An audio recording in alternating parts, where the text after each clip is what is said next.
what is crucial, Dan, to a hunter right now when it comes to his bow, getting ready for the season? What should a beginner understand about getting his bow ready for the season that's beyond just shooting it? All right. So right now, on that, you should be doing most of your shooting right now. You should be getting on point. So if you haven't, you need to get your bow tuned if you feel like it needs it. If it needs a tweak. If it's not already. You don't want to be doing that like the week before the season. Our archery stores are so booked up. You might not get your bow back in time for the start of the season. But the biggest thing for me is right now you're doing all that shooting. So what are you doing? Essentially, you're putting your bow through wear and tear.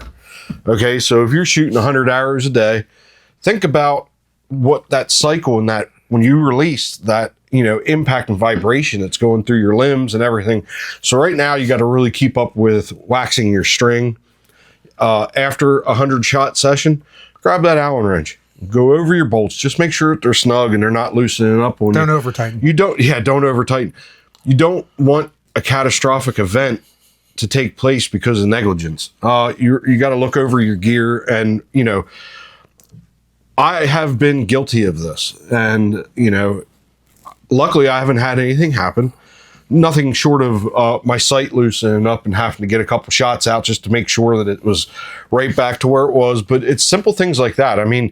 Not just your bow, but your sight too. All your mounts, different things.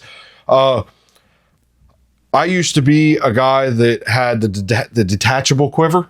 Mm-hmm. Because I like to hang it up in a tree. Well, I don't do that anymore. So now my quiver is fixed to my bow. That's another thing. Make sure that that's tightened up. Make sure it's not loose, because you start trekking through the woods with that thing come archery season and it's loose. You're just leaving a place for your arrows to pop out of your quiver because you're banging into stuff, and, going through the woods, you're always banging into stuff. So yeah.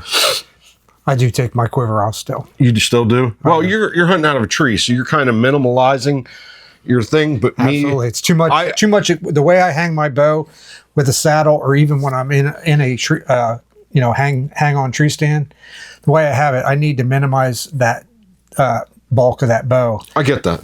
When you're in the saddle, your bow's basically right against the tree. Yeah. So if the quiver's there, that's just adding a bunch of crap to it. And having that off. When I tree hunted, I did not like the quiver on the bow because of that. Now that I'm hunting, I know it balances you out, right? It balances me out. My shot, I was shooting off to the left, no matter what I did, adjustment wise.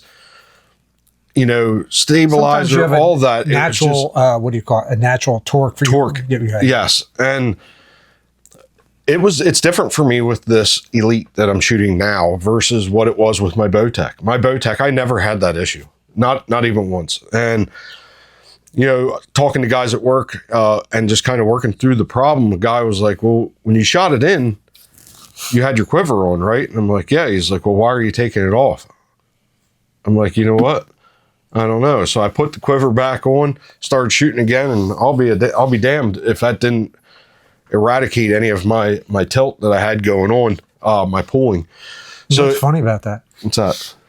You're the opposite? I shot your Elite last year, remember? Yeah. I had to use your Elite. For those of you who don't know, my bow blew up on me last year.